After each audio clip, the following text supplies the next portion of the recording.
আবু হুরায়রা রাদিয়াল্লাহু তাআলা আনহু থেকে বর্ণিত, তিনি বলেন, আল্লাহর রাসূল সাল্লাল্লাহু আলাইহি ওয়াসাল্লাম বলেছেন, সিয়াম ঢাল স্বরূপ। সুতরাং অশ্লীলতা করবে না এবং মূর্খের মতো কাজ করবে না। যদি কেউ তার সাথে ঝগড়া করতে চায়, তাকে গালি দেয়, তবে সে যেন ২ বার বলে, আমি সাওম পালন করছি।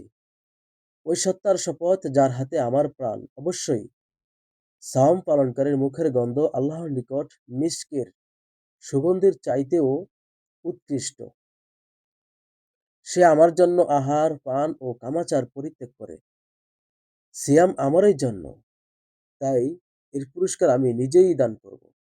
আর প্রত্যেক নেক কাজের বিনিময়ে ১০ গুণ দেব। সুবহানাল্লাহ, সুবহানাল্লাহ। এই হাদিস থেকে আমরা এটাই শিক্ষা পাই যে রোজা আত্মসংযম শেখায়, পাপ থেকে বিরত থাকতে সাহায্য করে, ঈমানকে শক্তিশালী করে।